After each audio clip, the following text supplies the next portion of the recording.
देखिए 3 दिन संसद की कार्रवाई शुरू हुए, 3 दिन बीत चुके हैं, लेकिन कार्रवाई के नाम पर कुछ भी नहीं हुआ है, कोई काम नहीं हुआ है। तो संसद में ये संग्राम जारी है, तो क्या ये संग्राम काम पर भारी है? इस पर हम बहस करें और खासकर महंगाई पर चर्चा को लेकर कौन नॉन सीरियस है, इसका जवाब चाहिए। गौरव भाटिया, प्रवक्ता बीजेपी के, हमारे साथ बने हुए हैं।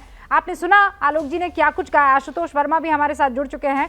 लेकिन गौरव जी, जवाब अब इस बात को लेकर चाहिए जनता को कि महंगाई पर आपके पास कुछ नहीं है कहने के लिए, बहाना बना रहे हैं, या विपक्ष हंगामा करके सुनना नहीं चाह रहा है?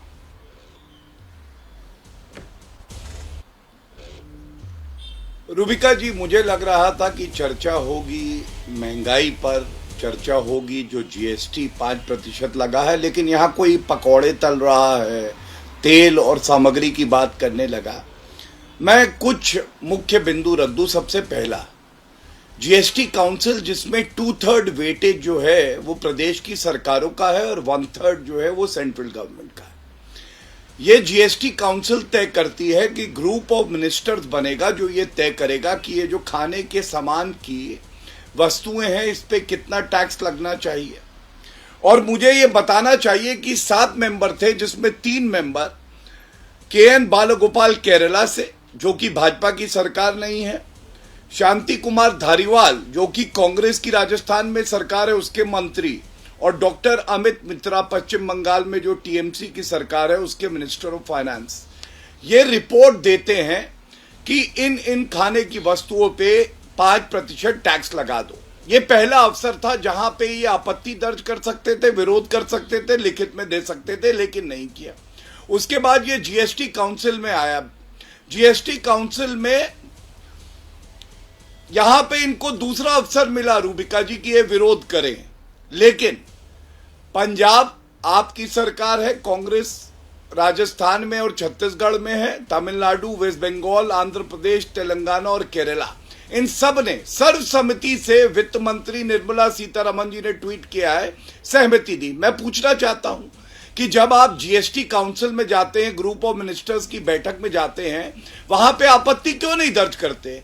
मतलब टीवी डिबेट के लिए एक स्टैंड है और जीएसटी काउंसिल के लिए दूसरा स्टैंड है, ये हास्यास्पद है। दूसरी बात, क्या रूबिका जी, आम आदमी की चिंता नरेंद्र मोदी जी से ज्यादा किसी ने करी है? 8 साल में, अब मैं सकारात्मक बात बताता हूं, 8 साल में एक बार भी इनकम टैक्स रिटर्न जो है उसका स्लैब नहीं बढ़ा। एक्साइज ड्यूटी, दिवाली याद करिए पिछले साल की, एक्साइज ड्यूटी पेट्रोल डीजल पे कम की गई, और महाराष्ट्र में भाजपा की सरकार बनती है, वहां पे भी कम की जाती है। और एक एक रुपया जो कर का आता है, वो कर का रुपया जाता है 11 करोड़ टॉयलेट बने। हेल्थ के लिए हमने आयुष्मान योजना में 50 करोड़ भारतीयों को 5 लाख का कवरेज मिले हर परिवार को, यह सुनिश्चित किया। 9 करोड़ गैस के सिलेंडर दिए।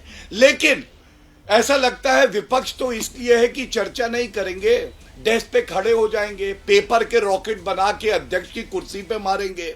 और गब्बर सिंह टैक्स, ये बोला जा रहा था राहुल गांधी द्वारा, अब ये आंकड़े सुन लीजिएगा। गब्बर सिंह कौन, आज का प्रश्न है। जब मनमोहन सिंह जी की सरकार थी तब का टैक्स रेट बता देता हूं कुछ वस्तुओं पे, और जब मोदी जी की सरकार है तब का। सैनिटरी पैड्स में 13.5% तब, अब 0%। रेस्टोरेंट में खाना खाना 21% तब, अब 5%। फर्टिलाइजर यूरिया तब 12% था, अब 5%। मिठाई पे 18% तब, 5% अब। पेंट 30% तब, 18% अब। टूथपेस्ट 30% तब, 18% अब। मिनरल वाटर 28% तब, 18% अब। प्लाईवुड 30% तब, 18% अब। सैनिटरी वेयर 30% तब, 18% अब। रेफ्रिजरेटर 30% तब, 18% अब। वॉशिंग मशीन 30% तब, 18% ओके, फाइन। शैम्पू 30% तब, 18%। गौरव भाटिया जी, ये जो आप लिस्ट पढ़ के सुना रहे हैं, बस अंत करूंगा। आलोक जी के पास और आशुतोष जी के पास भी वो लिस्ट मौजूद होगी, जिसमें तब के मुकाबले आज अगर कोई सामान खरीदने जाएंगे तो होश फाख्ता हो जाएंगे। तो लिस्ट तो अपने अपने इराकी सबके पास है। महंगाई की लिस्ट ये बता रही है कि सच में इस वक्त ये डायन बन चुकी है और सबका जीना मुहाल है। एबीपी न्यूज आपको रखे आगे।